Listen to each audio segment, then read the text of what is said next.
Welcome to Stand-Up Memories Season 2. We have a Season 2.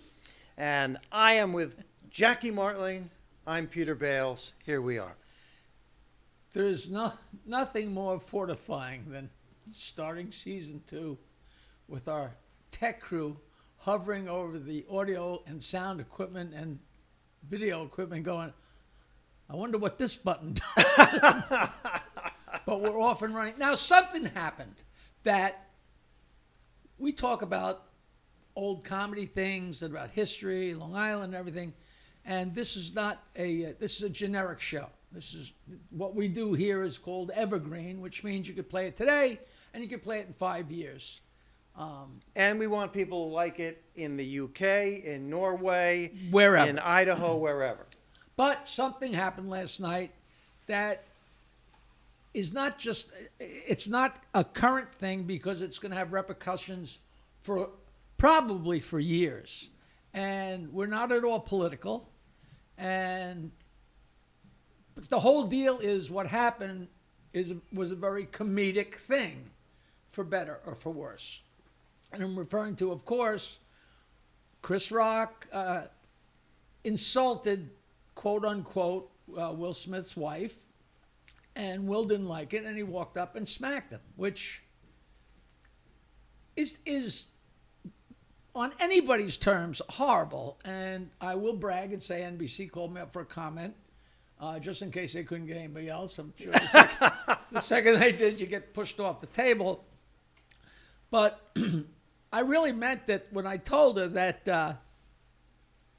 the Oscars have been so bad for so long. But I thought last night's was interesting. A lot of dead spots, but it was really interesting. And it was fun, and they were trying a lot of stuff. And that marred the whole thing. Yes. You know, like, yes. And it's crazy. And all the comics are going to weigh in on whether that's right, whether that's wrong. And when you insult somebody, how much, you know, how far should you? But everybody's going to be different. What you think you can say, what I think what made me think about talking about this, you guys were talking about Otto and George before. The comics have been on social media. They're going to have a different take maybe than the general public. A lot of comics are worried that this gives license to audience members to go on stage and strike a comedian if they don't. To the point where we shouldn't even say that. We shouldn't even Power maybe of say suggestion. that. Power of suggestion. But it's the old thing. I hate to say it, you go to a comedy club and you sit in the front, you know, and you wear a hat with a feather, right. You know, please don't notice me, you know. And I'm not saying that's what was happening, but it was the terrible. reason I'm talking about this is going to linger for so long because there are two. It's so you shouldn't and you should and you shouldn't and you should. Like, who cares? Lighten up, you know, it's a very debatable thing. On Facebook, one comic, very funny guy named Frank Vignola wrote, I remember I got one time hit with some chicken wings. This is bringing out nightmare stories from other comics. He got hit by chicken wings, and I hit reply, and I said, I once got hit with a canned ham. That's great. I did write that. You know, the old story about Bob Woods, and I think it actually happened, or something like it happened in Animal House, but that was, you know, the story was Woods was opening at my father's place for somebody, like a Steppenwolf or somebody, and somebody threw a can of beer at him, and he caught it and opened it up and drank it. And then I think Belushi actually did that, so that might, some form of that. But I actually pulled my guys out of the Neptune pub in the days when we didn't have comedy yet. We were all working at Dixon's, Richard M. Dixon's White House Inn, but it was a variety showcase. He paid us $5 on a good night, but the guys would come to where I was with my guitar and my amplifier, and I'd sing songs and tell jokes. And the guys in the early days would come, and Nelson and Bob Nelson, Rob Bartlett, but Eddie Murphy came and was on the stage at Neptune Pub, and somebody rolled up a napkin and threw it at him. And I said, come on, we're out of here. And we left. And the owner's like, you can't just walk out. And I said, they can't throw things at somebody on stage. That is verboten. Yeah. And we actually, I'm sure Eddie would never remember that. The guy called me up and gave me more money, and we were back there the next week. Wow, you pulled them out, like pulling your team off the field. Which, like a Leo DeRocha. And it was just my gig. I mean, I was probably making $30, It's not like Remember I gave the up my Ground house. Round restaurant chain? We used to do shows at the Ground Round, and they had peanuts on the table, you were supposed to- natural ammunition. And you were supposed to open the peanuts and drop the... I know. So somebody's not only going to the bathroom, but... But they used to throw them at the comics, and we was dealt almost, with it. It almost was like, please throw these. Yes.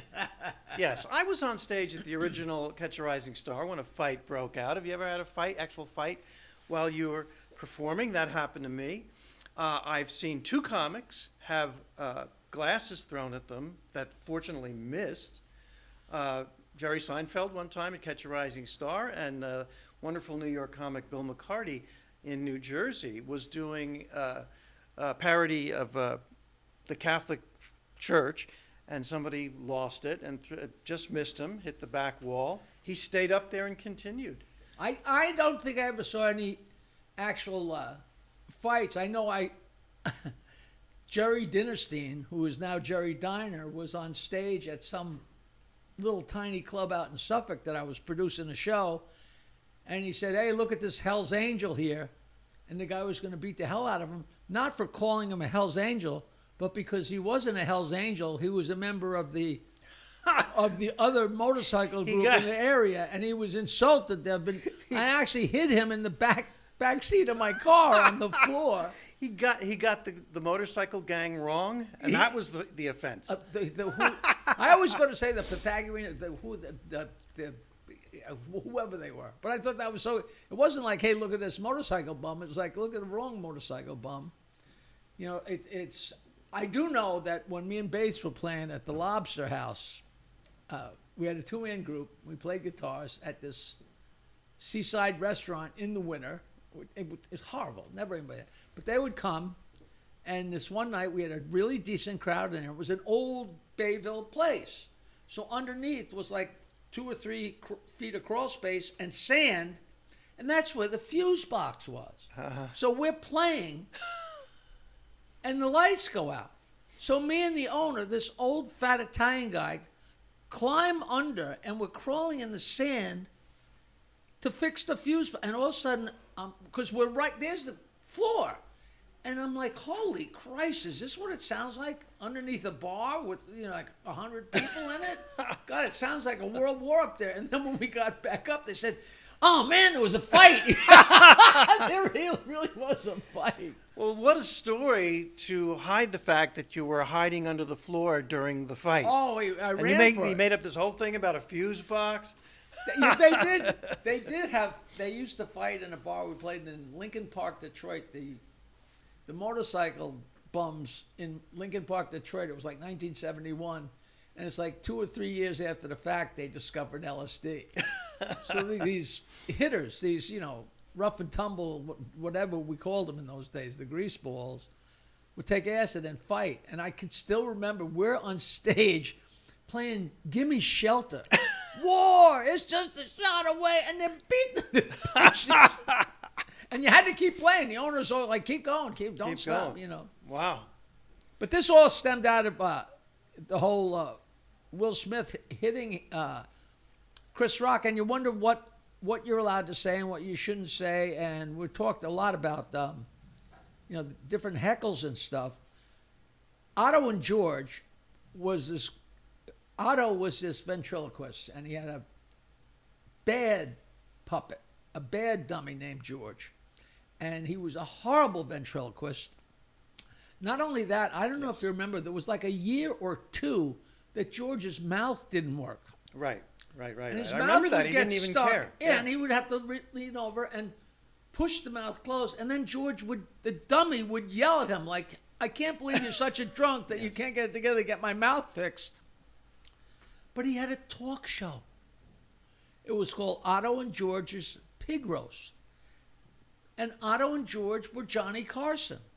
And you sat there and you're interviewed by Otto and George. And You don't know. Do you talk to Otto, or do you talk? If you talk the to dummy. Otto, you're not talking to who's talking to you. Right. If you're talking to George, you're talking to a dummy.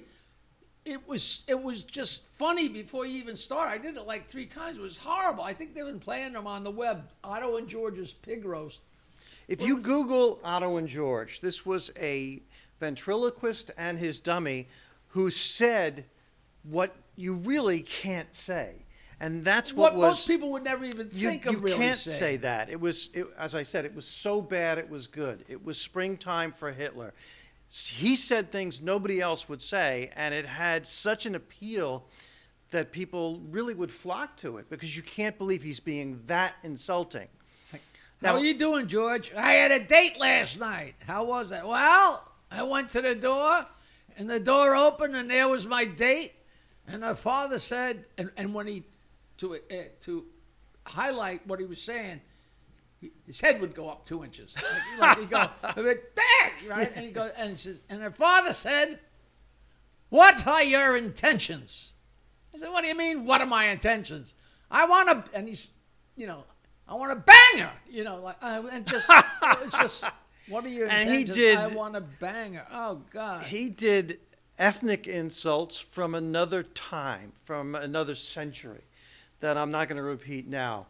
And it was, you can't believe that the dummy, because Otto, was soft-spoken. The dummy was George, of course. And the dummy could say anything. And he was so brilliant. The dummy would yell at him for being too coked up, for being too drunk, for being too high. The dummy would, it was a little bit not a little, it was very mind-bending. It was mind-bending. Yeah, a PhD student could write a dissertation on that. I always wanted to do a documentary on him because here's this guy out in front of the stage being so crazy and so wild, and then this guy goes into the green room and he's just an absolute mess, and he just never got, he just should have been famous and just wasn't famous, Well, to our audience who doesn't know Otto and George, again, Google him. He was the late Otto. Otto Peterson. Otto Peterson. And, of course, when he dies, it's like 2 people die because the dummy dies. And there's a very famous story. I actually talked to him, and I was supposed to do a documentary with him. And I finally talked him into it. And I was going to meet him at the little bar restaurant around the corner from my city apartment. And we had a date to meet for lunch. And he stood me up. And I said, well, that's it. Because, in the old days when I used to book people, I stopped booking him because by the 3rd time that he's supposed to show up and headline a show, and he just doesn't, he's just not there. He could be your best friend. I'm sorry, we can't do that. Right. So he stood me up, and I'm like, fool me once, fool me twice. This is a guy you never would book because he wouldn't show, and now you're sitting saying, I can't believe he's not showing for lunch. But what had happened, and you might have heard of this, I hope I didn't talk about it already, he went to do Opie and Anthony. And either he left his dummy in the car or forgot it or something. And he said, he went in and he said, I can't do this without George. And I guess for like 20 minutes, they berated him and made fun of him and what a loser and what a jerk because he couldn't sit there and just do it. And he's on the radio. Yeah. And this is before people were doing it, on TV too, it was just radio. But he couldn't sit there and go, hey, how you doing? And I guess he got so frustrated, he stormed out of there and got in the car and went home. And that was the reason he didn't meet me for lunch, which at least it's part of a fantastic But I totally story. understand that he couldn't do it without George. Yeah, it's as, And, of course, we do history on this show. Think about the great Edgar Bergen on the radio, a ventriloquist on the radio. And he needed Charlie McCarthy. I wonder if he needed Charlie McCarthy, his dummy. He needed him there. I wonder if he ever stood there and did, No, I don't think, I can't imagine that you could do that. You would need your dummy right there. That's so weird. And that reminds me of a club that we used to play, Dubonnaise. And this is a famous story. We love a Long Island ventriloquist. And you know who I'm talking about. Vince D'Antona. Vince D'Antona. And ironically, George was his dummy as well. Yeah, I guess that's the going name for It's not a puppet, it's a dummy. It's a dummy. Ventriloquist I guess you dummy. could call it a puppet, but it's a dummy. And a very funny comedian named Jeff Zabrowski hit his head on the piano doing a flip as part of a routine in which he was wrestling with God. I can see him doing And it. he hits his head on the piano, and he's virtually unconscious and lying there in front of a full house. And Don't get too excited. We're talking about 120 people. that's exciting to me. And Vinny D'Antona and George walk up, and Zabrowski's lying on the ground, and Vinny D'Antona had George say, hey, Jeff, how you doing? You know, he used the dummy Right. to find out, are you okay? Are you alive? You know, Which is because he's so locked into that. you're locked into it, totally. And it is sad when a ventriloquist dies, two people die because, He was such a great character. yeah, He was married, he was married. and he had a girl. The girl that he married also had a dummy, and wanted to be in show business. She was Lucy, and Vinny. I don't care. It's just past the statute of limitations. Vinny let her be in the act, and it was unwatchable. Yes. It was unwatchable, but he let her be in the act because after the show, they'd go to a bar and she'd pick up a girl and the girl would come home and fool around with the two of them. So to him, he had been in the service. He wasn't looking to get on Johnny Carson. He was looking to get a little bit and tell a few jokes, and he just didn't care. He's the greatest little cat in the world. He loved to drink his vodka, I believe. And we had a roast for him at McGuire's Comedy Club, and the comics were going off on his drinking and having a great time, and everybody's hysterically laughing. And afterwards he goes, hey guys, you know, my wife and my kids didn't have any idea about the drinking. So we have mentioned here Otto and George, terrific, unique ventriloquist, and Vinny D'Antona and George, another terrific ventriloquist. Now, Vinny was proficient as a ventriloquist. He was and very skillful. Something that he did, this is a total non sequitur, but I had this 516-922-WINE joke line for the last 43 years. If you dial it right now, you get jokes. 516-922-9463. When I first met him, I was putting these stickers everywhere. They were ubiquitous, and everybody had a story about where they'd found one. Yeah. And his father worked, and I'm trying to find somebody that knows him that can rubber stamp this story. Yeah. His father worked at a place that made the plastic letters that go on airplanes, like a BX-73, the number of the plane that was indestructible plastic. And his father made, or his company, made 5,000 indestructible yellow 922 wine stickers. I'm still trying to find one or find somebody that could rubber stamp that story. You'd think there'd be one lying around, and I cannot find it. So, you know, and somebody said he had a brother or a cousin or something. I said, tell him to call me. I want to talk to him, see if I'm crazy, you know. Otto had his demons, and you were aware of that, and I was aware of that, and I was giving him a ride back to New York from a gig in New Jersey, and we go over the George Washington Bridge, and I was perfectly happy to take him home, and he goes, no, drop me off here. I go, this is the George Washington Bridge. We're on the entrance ramp to the George Washington Bridge. What do you mean drop you off here? No, drop me off here. Well, you know, he had his demons, and I guess he would find what he wanted to find. Either he was copping coke or he was trying to get Something. out of paying the toll. That's probably it. I'm saying goodbye. I cannot take any more ventriloquist stories, of course, until the next show. But till next time, I want to just say thank you very much for tuning in. We appreciate you.